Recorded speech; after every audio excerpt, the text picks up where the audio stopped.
كابتن احمد مجدي. ازيك يا كابتن احمد؟ ازيك يا كابتن خالد؟ اخبارك ايه؟ تمام. كابتن احمد، هل فعلا الكلام اللي انا قلته صح ان كابتن حازم كلمك وعرض عليك ان انت تروح النادي المصري؟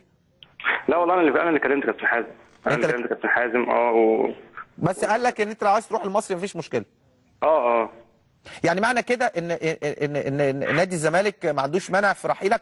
بيع نهائي ولا اعاره ولا ايه بالظبط؟ لا بيع نهائي. لا بيع نهائي. بيع نهائي. طب عشان نكون يعني عشان اقول لك الحقيقه، الجهاز الفني يعني مقتنع بيك، ده كلامهم، بس هم شايفين ان انت يعني زعلان على طول ومتضايق ان انت ما بتلعبش وان انت مصر على الرحيل. يعني سبب انت احساسك ان انت مصر على الرحيل وانت كده كده فاضل لك سنه.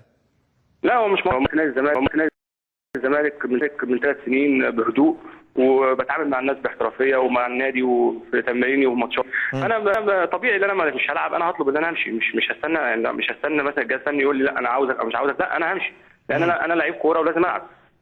فسواء ان انا موجود او مش موجود، ان انا العب وما العبش ده قرار. انا الجهاز الفني، انا بحترم الجهاز الفني طبعا كابتن حسام، وساعات يعني ما كانش بيحطوني. طب احمد، افرض دلوقتي الجهاز الفني جه قعد عليك وقعد معاك وقال لك احمد احنا مستمسكين بيك وانت هتلعب السنه دي ان شاء الله وعايزين كمان نجدد لك وبتاع، يعني عشان نكون منصفين، ما انت ممكن تقول لهم لا انا مش هجدد وانا مش عايز اقعد في نادي الزمالك وانا اخر سنه ليا، قعدتوني ما قعدتونيش. ما ممكن واحد يقول كده يعني، فيخلي المدير الفني يقول له خلاص انت عايز تمشي، وممكن واحد تاني يقول للمدير الفني انا اهم حاجه عندي ان انا العب وده اللي انا بامله. يعني مثلا نادي الزمالك نادي كبير فانا حابب ان انا العب، انا عايز العب بس.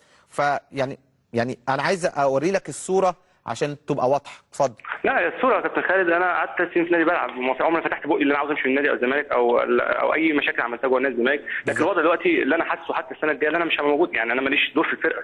هو ده اللي انا حاسه دلوقتي، وهيبقى هو السنه الجايه نفس الوضع. لكن انت لو حسيت يا احمد ان انت هيبقى لك دور هتبقى حابب ان انت تقعد. انا لو كنت حسيت ان انا ليا دور، الدور ده كابتن خالد مش هيبقى السنه الجايه. الدور ده لو انا موجود والناس وكابتن حسام مقتنع بامكانياتي كان لعبني الفتره دي. وانا ما قصرتش في تمرين ولا قصرت في ماتشات ولا اي حاجه. ولو ماتشات وديه بلعبها، ماتشات رسميه الفتره اللي باخد فيها بحاول قد ما اقدر ادي. لكن انا مش شايف ان انا يعني ما قصرتش في حاجه. حتى رحت قعدت مع كابتن حسام وقلت له كابتن حسام انا مش هقدر اكمل الوضع اللي انا فيه دلوقتي، اللي انا لعيب كوره عاوز العب. بس مش اكتر. فانا لو عندي احساس ان انا ممكن اكمل السنه الجايه وهيبقى ليا دور في النادي كنت قعدت. لكن انا ماليش في دور في النادي، ما فيهاش حاجه ولا عيب ولا حرام ان انا انتصر على النادي بهدوء وكل احترام وادب وخلاص. طب افرض مثلا انت فاضل لك سنه، افرض النادي قال لك لا مش همشيك انا عايزك مثلا. ما هو انت في النهايه انا عارف انت لعيب ملتزم بعقدك، سنتين بتخلص السنتين بتنتقل، انت فاضل لك سنه. يعني افرض مثلا. ما اعتقدش، انا بقول لك ما اعتقدش. انا اللي اعرفه اللي جوه النادي اللي انا لما كنت كابتن حازم ان الموضوع ان شاء الله سهل، يعني ما فيهوش يعني صعوبه، ما فيهوش تمسك وما فيهوش حاجات كده يعني. انت واضح ان انت حزين قوي يا مجدي. لا والله يا كابتن مش حزين من الحاجه دي، اصل دي الحياه يعني. انت مهما عملت، مهما اتكلمت او عملت او حزين او مش حزين، دي الحياه يعني. خلاص انا عملت عليا 3 سنين ما قصرتش في حاجه، يعني الموضوع ما قفل من ناحيه خلاص انا مش هقدر اكمل في نادي الزمالك او مش هقدر اخد فرصتي. خلاص اشوف.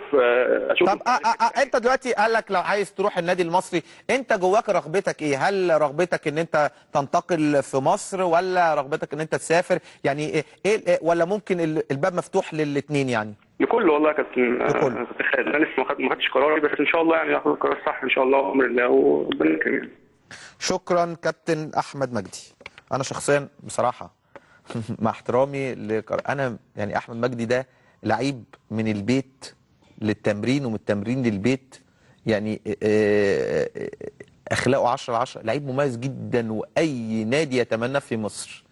ومع احترامي مفيش لعيب ممكن يكون افضل من احمد مجدي لو جه. دي وجهه نظري، لو كان في النهايه دي وجهه نظر الجهاز الفني. يعني احمد مجدي شفناه كان شايل الفرقه بصراحه وهو بيلعب سيرد باك بصراحه يعني. طيب على العموم كابتن اسماعيل يوسف يا ريت يخش معانا على التليفون يوضح لنا الصوره يا ريت. وده اللي بقوله لكم.